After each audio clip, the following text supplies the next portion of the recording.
So the American dream is dead. Why do I say that?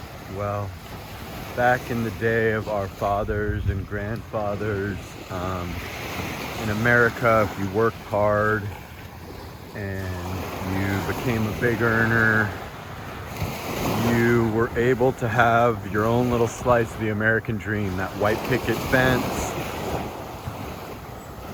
the big car, sometimes the big house, and making a bit of money or becoming a mid-level earner meant something, and you could end up in that perfect little slice of the American pie. You had the house paid off in cash. You really owned your house. The bank didn't. Nowadays, you can make $100,000 a year and you're a whole nobody in a major city. Not everywhere. If you're not in a major city, or you compound that over year after year after year after year, you certainly can get somewhere. But in general, 100,000, paying taxes on that in Los Angeles or Manhattan or something, you're not getting ahead. And the bank owns your house. You don't own your house, and you won't own it until you're probably 70 years old. So the American dream has sort of passed away for people that are making under $200,000 a year. If you're making $200,000 a year plus, or you have a partner that's making 100 on top of that or something, then you can get somewhere in life. But if you're just, making 90,000 a year or something like that, and you haven't done that for 1 or 2 decades or something, the bank owns your house. You don't really own your house. Your house could depreciate, although usually they tend to appreciate. But the American dream just isn't what it used to be. In order to properly retire at 65 years old, you would need well over $1 million. Because what if you live to be 100? What if? What if you live to be 95? If you just say you had $1 million and you live to be 95, well, then you're in a situation where you gotta, 1 million divided by 30. You do the math on that. You got 30 grand a year. In America, you're fucked if you got 30 grand a year. Let's call it what it is. 30 grand a year, you couldn't even afford the retirement home. You couldn't even afford your rent in a basic apartment and basic food.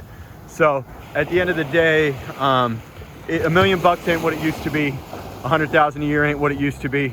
Let's just call it what it really is and what it isn't. In order to really properly retire, you would need minimum of $2 million just cold away in the bank. And that would give you $60,000 a year if you live to be 95, which some people could. I'm sure my father will. When you least expect it, that's what'll happen to you. You can plan for, I got 10 years, this and that. You don't know if you have 10 years. You could die at 75, you could die at 100.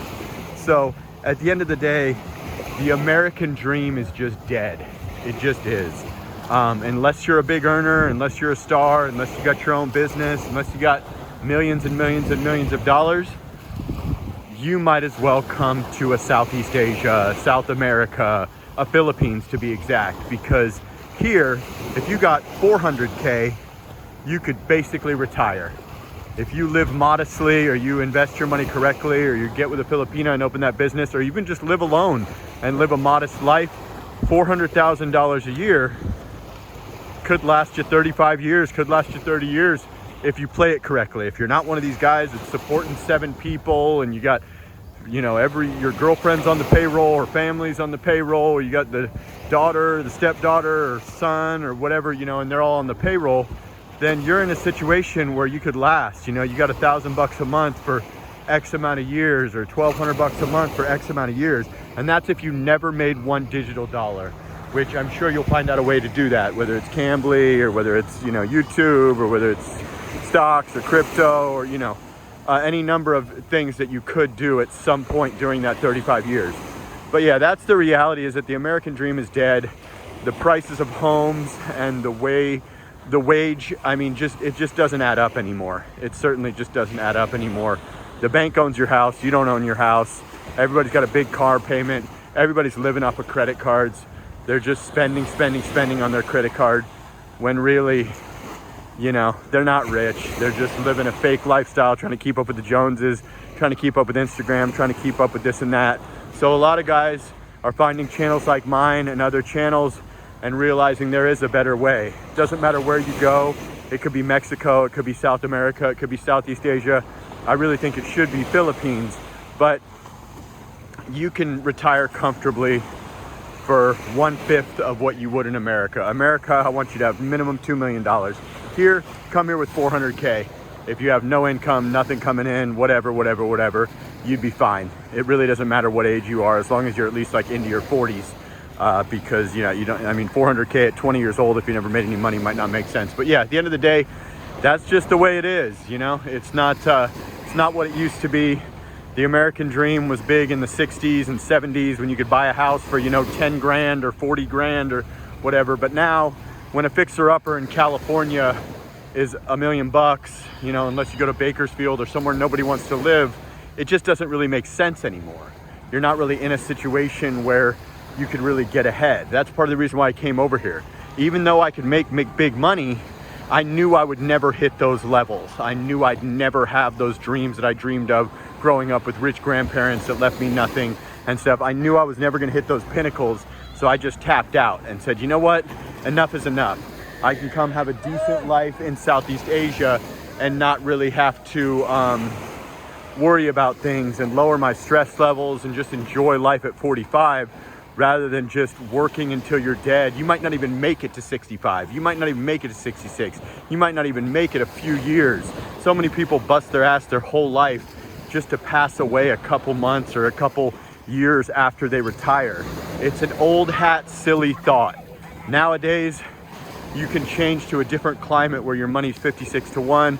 You can go to Thailand, you can go to Malaysia, you can go to Brazil, Colombia, Mexico. You can go somewhere and make it make sense. Whereas if you just stay in the United States or any Western country, you need millions to retire, straight up, in order to do it correctly, because you don't know how long you're going to live.